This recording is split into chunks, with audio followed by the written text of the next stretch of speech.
Hello' সকলোকে, মই মাধুৰিমা গুৱাহাটীৰ পৰা। এয়া চাওকচোন, ৰাতিপুৱাতে আজি পঁইতা ভাত খাম বুলি ৰেডি কৰি লৈছোঁ। মানে কালিতে পানীত তিয়াই থৈছিলোঁ পঁইতা ভাত, শুকান জলকীয়া ভাজি ল'লোঁ, কণী এটা মামলেট কৰি ল'লোঁ আৰু ভাততে এনেকৈ পিঁয়াজ টুকুৰা টুকুৰকৈ কাটি দিছোঁ। অকণমান মিঠাতেল লৈছোঁ আৰু নিমখ লৈছোঁ। লগতে লৈ লৈছোঁ এটুকুৰা ডাঙৰ লেবু চেপি ৰসখিনি উলিয়াই লৈছোঁ আৰু বাকী নেমুখিনি ভাততে দি ল'লোঁ, মানে নেমুৰ টুকুৰাটো ভাততে দি লৈছোঁ। এতিয়া খাম বুলি ৰেডি কৰি ল'লোঁ। আৰু আপোনালোকে বাৰু মোৰ নিচিনাকৈ পঁইতা ভাত খাই ভাল পায়নে? এতিয়া মই পঁইতা ভাত খাওঁ, আপোনালোকে চাই থাকক। খাবলৈ লৈছোঁ, এয়া চাওক পঁইতা ভাত। মানে কেইবাদিনো ধৰি খাম বুলি ভাবি থাকোঁ, খোৱাৰে নহয়। মানে ভাতকেইটা থ'বলৈই পাহৰি যাওঁ ৰাতি।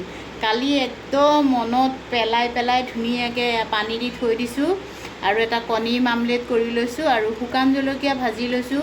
কিবা দালি বটি খালে ভাল লাগে, কিন্তু সময় নহ'ল, মানে এলাহ লাগিছে আৰু সঁচা কথা ক'ব গ'লে।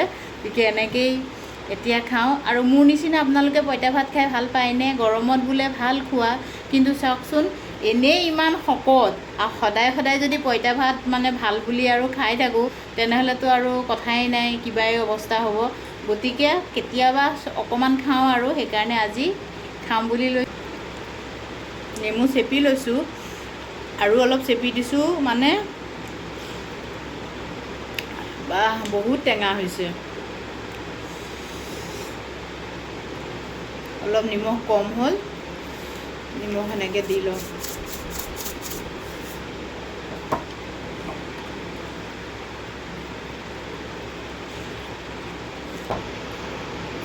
জলকীয়াও কম হৈছে, সেইকাৰণে আৰু এটা জলকীয়া মানে ভাঙি লৈছোঁ আৰু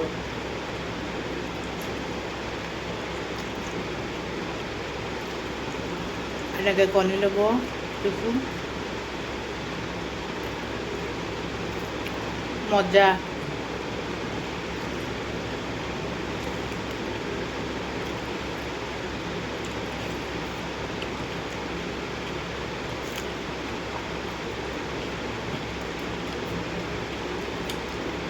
আৰু খাই থাকোঁতে যেতিয়া পানী খাবলৈ মন যাব, এয়া গিলাচৰ পানী নাখাব দেই। আৰু এয়া যে ধুনীয়াকৈ নিমখ তেল পিঁয়াজ সানি থোৱা পানীখিনি খাব।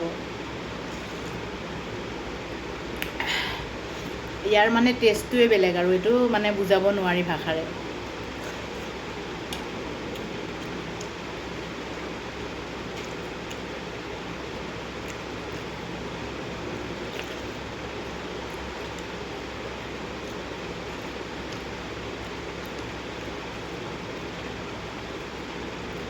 মাজে মাজে আমলেটৰ টুকুৰাটো এনেকৈ ল'ব আৰু খাব।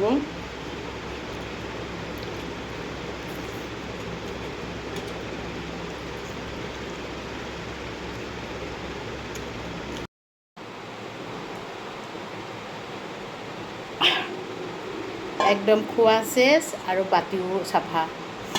ৰাতিপুৱাই একদম পূৰা আধা বাতি, চাওক ডাঙৰ বাতিটো আধা বাতিৰ পঁইতা ভাত খাইছোঁ।